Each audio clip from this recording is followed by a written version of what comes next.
मुअज़्ज़ज़ नाज़रीन अस्सलाम वालेकुम। सुल्तान महमद फ़ातेह के बोलम 37 के पार्ट 4 में खुश आमदीद। एपिसोड के शुरू में हम देखते हैं सुल्तान जंदारली और सिपाहियों के साथ जंगल से आगे बढ़ रहे होते हैं। जंदारली कहता है हमारी तोपों ने काफरों के सोचों पर कब्जा कर लिया है। सुल्तान कहते हैं अगर उनका दिमाग होता तो शायद मैं उसे ले चुका होता पाशा। अगर काफिर के पास दिमाग होता तो वो मुसलमान हो जाता। जब वो हमारी तोपों में मसरूफ है तो हम किला बंदी की अपनी कोशिशों को तेजी से तकवीयत देंगे। सुल्तान को थका हुआ देखकर जंदारली पूछता है मेरे सुल्तान क्या आप कुछ देर आराम करना चाहेंगे?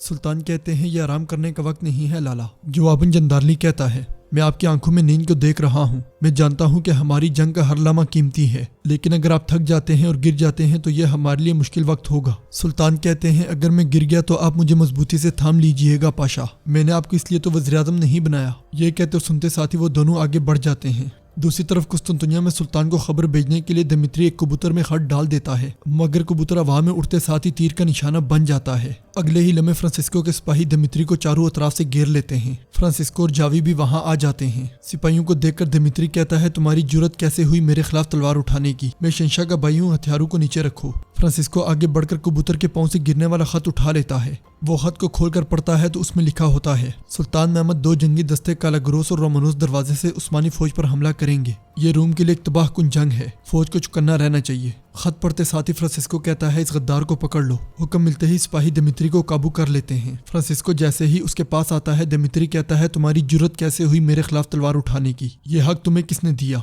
जवाबन फ्रांसिस्को से एक जोरदार मुक्कर सीध करते हुए सिपाहियों से कहता है इसे ले जाओ। फ्रांसिस्को के हुक्म पर सिपाही जैसे ही दिमित्री को लेकर आगे बढ़ते हैं वहां आने वाले 2 पादरी ये मंजर देख जाते हैं और एक दूसरे से कहता है वो दिमित्री को लेकर जा रहे हैं, जल्दी चलो जल्दी चलो। ये कहते और सुनते साथ ही वो दोनों तेजी से आगे बढ़ जाते हैं। मरकजी कमरे में नुतरस शहंशाह से कहता है महमद के नए हथियारों से दागे गए गोलों की वजह से हम हर लम्हे कुछ न कुछ खो रहे हैं। हम फंस चुके हैं। हम अपने पुराने तरीकों से कब तक उन्हें रोक सकते हैं? शहंशाह कहता है जब तक हम पीछे नहीं हटते वो ये करता रहेगा, क्योंकि वो यही करने की कोशिश कर रहा है। हो सकता है वो अपनी आग को आया सोफिया की तरफ ले जाए, शायद गिरजाघर, शायद हर चीज और शायद हर जगह, लेकिन हम मुजामत करेंगे और हम आखिरी दम तक मुजामत करेंगे। नुतरस कहता है इज्जत माब मुझे नहीं लगता कि वो ऐसा कुछ करेगा। महमद अगर इस शहर में दाखिल हो सकता है तो वह इसे खुशहाल बनाने और इसके लोगों की वफादारी भी हासिल कर सकता है। नुतरस की बात सुनकर शहंशाह को बहुत गुस्सा आता है और वो उसे दबोच कर एक जानिब धकेलते हुए कहता है नुतरस क्या तुम्हें लगता है कि मैं महमद की ख्वाहिशात की परवाह करता हूँ? हम उस वक्त तक मुजामत करेंगे जब तक कि वो अपनी तमाम ताकत खो ना दे, यहाँ तक कि वो पीछे हट जाए। मुझे ना ही उसकी ख्वाहिशात की और ना ही उसकी महारत की परवाह है, मुझे सिर्फ अपनी परवाह है, सिर्फ अपनी। नुतरस आगे बढ़ते हुए कहता है यह नहीं हो सकता, हम इन तरीकों से ज्यादा देर नहीं चल पाएंगे, हमें कुछ नया तलाश करना होगा। फिर शहंशाह तख्त पे बैठते हुए कहता है सबको बुलाओ, जियो गलाटा के गवर्नर, सब सफीरों को बुलाओ, सबको फौरन खबर भेजो।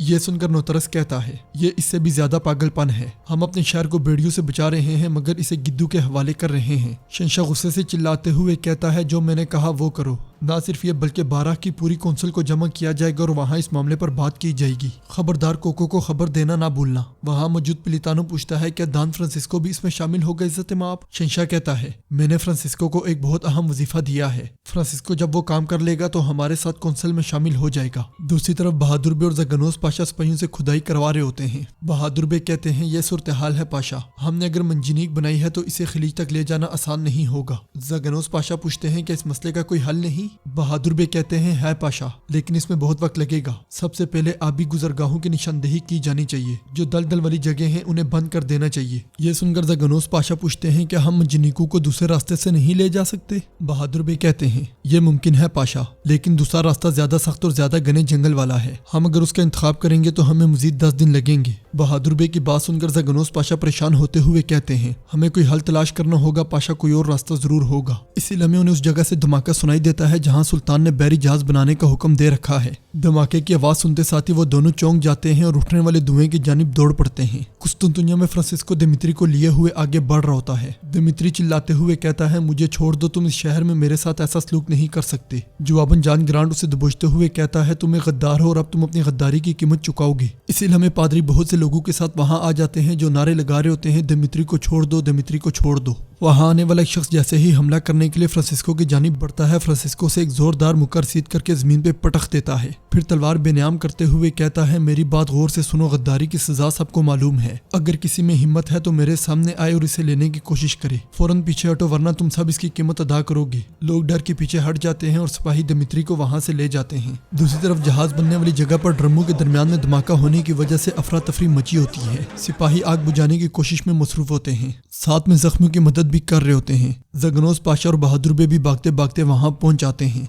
जगनोस पाशा परेशान होते हुए सिपाहियों से पूछते हैं, ये कैसे हुआ? सिपाही कहता है, पाशा गोदाम में तेल और तरकोल एक साथ पड़े थे। बहादुर बे गुस्से से कहते हैं, तेल और तरकोल को तुम लोग एक साथ कैसे रख सकते हो? मैंने तुम्हें तेल को अलग रखने का हुक्म नहीं दिया था क्या? सिपाही कहता है, पाशा अचानक बारिश शुरू होगी तो हमें डर था कि ये खराब ना हो जाए। बहादुर गुस्से से हाथ ऊपर करते हुए कहता है, क्या इस तरह से बच गया? मेरे करीब से दूर हो जाओ। जगनोस पाशा परेशानी के आलम में बहादुर से पूछते हैं, क्या इसी गोदाम में सारा तेल मौजूद था? बहादुर परेशान होते हुए कहता है, जी हाँ, सारे का सारा। जगनोस पाशा परेशान होते हुए कहते हैं, अब मैं सुल्तान को क्या कहूँगा? वो इस जगह को मेरे सुपुर्द करके गए थे। इसी लम्हे एक सिपाही आकर कहता है, हमारे सुल्तान करारगाह से निकलकर यहाँ आ रहे हैं पाशा। सिपाही की बात सुनकर जगनोस पाशा मजीद परेशान हो जाते हैं। कुस्तुनतुनिया के चर्च में गिनादियोस मारिया से कहता है, हमें दीवारों के करीब मौजूद गिरजाघरों को फौरी तौर पर खाली करना चाहिए। फातिमा पूछती है, वो क्यों? जवाबन गिनादियोस कहता है, क्या तुमने नहीं सुना मेहमत की बनाई हुई नई तोपें दीवारों के ऊपर से गुजरकर सीधी शहर के अंदर गिरी हैं? मारिया, क्या तुम समझती हो कि इसका क्या मतलब है? फातिमा कहती है, यानी वो जब चाहे शहर के अंदर आग लगा सकता है, लेकिन उसने ऐसा नहीं किया। आपके ख्याल में क्यों?